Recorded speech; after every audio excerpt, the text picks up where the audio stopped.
안녕하십니까. 예스티비 뉴스입니다. 첫 소식입니다.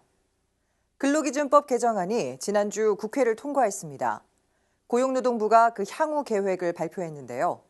주당 근로시간을 52시간으로 줄인 기업에 대해 신규 인력 채용 인건비와 기존 노동자의 줄어든 임금을 지원하는 등 노동시간 단축을 현장에 안착시키기 위한 방안을 관계부처와 마련키로 했습니다. 근로기준법 개정안이 지난달 28일 국회 본회의를 통과했습니다. 개정법에 따르면 주 7일을 기준으로 최대 근로시간이 52시간을 넘겨서는 안 됩니다. 근로자 300인 이상 사업장은 오는 7월부터 50인 이상 300인 미만과 5인 이상 50인 미만 사업장은 각각 2020년 1월 1일, 2021년 7월 1일부터 법이 적용됩니다.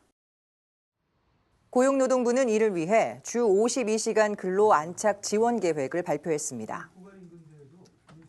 근본에 국회를 통과한 노동시간 단축 입법은 그간 낡은 장시간 노동 관행에서 벗어나 노동자의 삶의 질 향상, 노동 생산성 향상, 국가 경쟁력 강화를 통해 노동자, 기업, 국민 모두가 행복의 길로 나아가는 중요한 분기점이 될 것입니다.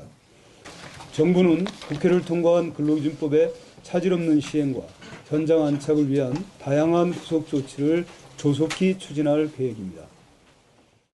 고용부는 시장에서 걱정하는 신규 인력 채용 인건비와 기존 노동자의 임금 감소 등에 대해 관계부처와 지원 방안을 세울 방침입니다. 또 세제 감면과 일자리 함께하기 사업, 근로시간 나누기 내일 채용 공제 등을 통해 노동시간 단축이 일자리를 나누고 청년 일자리 창출로 이어지게 할 계획입니다. 아울러 일할 사람을 쉽게 구할 수 있게 업종별 맞춤 양성 훈련은 더욱 강화하고 중소기업 인력 매칭 시스템 개선 등 인력난 해소 지원에도 나섭니다.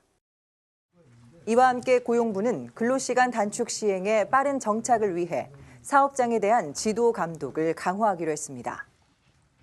지역 단위에서는 노동시간 단축 종합 점검 추진단을 구성 운영하여 사업장 방문 점검, 현장 지도 지원을 통해 노동시간 단축의 조기 정착을 유도하고 중앙 단위에서는 관계부처, 노사 및 전문가 등과 함께 현장의 노동시간 정착 상황 점검 및 제도 개선 수요를 지속 발굴하여 개선할 계획입니다. 고용부는 이달 중 후속 조치를 추진하기 위해 태스크포스를 구성해 운영하는 한편 관계부처 회의 등을 통해 방안 마련에 들어갈 예정입니다. 한편 이에 앞서 지난 5일 청와대 수석보좌관 회의를 주재한 문재인 대통령은 이번 노동시간 단축이 단기적으로는 기업 부담이 증가하고 노동자 임금이 감소하는 현실적 어려움이 있을 수 있다면서 기업과 노동자가 상생할 수 있는 제도적 방안을 마련해달라고 지시했습니다.